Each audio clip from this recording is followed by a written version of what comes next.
Hello! I'm starting a series where I teach. I only play in 5 secs, and I'm trying to get everybody to Ascendant Green.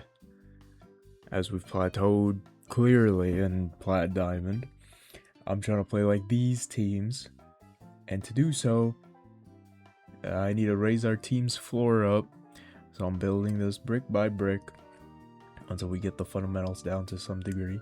And we start looking like the prime athletes I know my 5-stack is capable of. I'll explain concepts very fast and kind of loosely, as the most important ideas everybody really does monkey around is to kind of realize that in many scenarios, there isn't necessarily a correct answer. It's kind of a coin flip decision at its simplest. As long as you take the decision together, most of the time it kind of ends up being correct no matter what. In 5-stacking, it's more so being on the same page to increase your odds, even if it's relatively a dumb decision. Very quickly, I want to go over certain ideas so my people realize that there are options, as we tend only to pick option 4, and sometimes we lose that.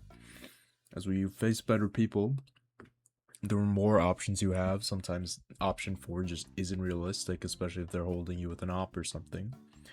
But disclaimer, these are very broad terms I'm discussing in a vacuum. In like only gun-to-gun fights, these are good. Utility changes everything, but in a vacuum, these are what you can do. I can address any more questions separately, but I just want to provide ideas or a foundation for you to work into the game.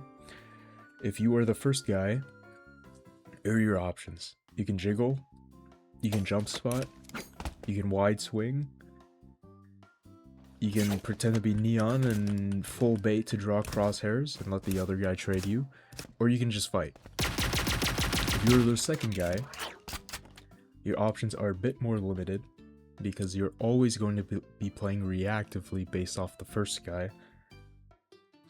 So you can swing with him, you can swing late or delayed. The option is a bit more complicated. You need kind of pressure and positioning to set this up. Sometimes it just straight up looks like baiting, but yeah.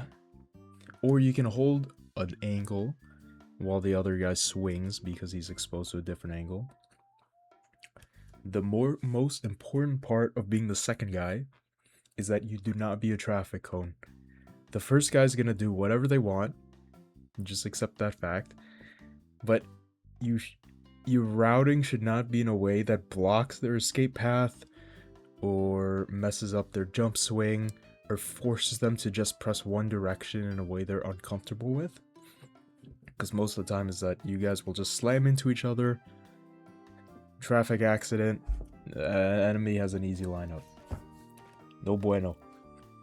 The first guy's goal is primarily to have a 50-50 fight and increase the next guy, the second guy's odds of his percentage gunfight to a greater degree by either drawing his crosshair.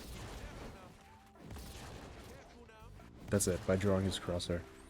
Communicating your intention as either the first or second guy by saying you're gonna do X helps your other teammate and is the key to success. Letting your team play with or around you or even for you all increases your odds of winning individual and team fights. It's easy to hold one guy, it's hard to hold two guys. Look at these clips. When two defenders are holding two attackers with good trading, good positioning, it's relatively impossible to hold. That's when utility comes in to kind of even up the fight. This has been the case in every FPS game. So my next video will cover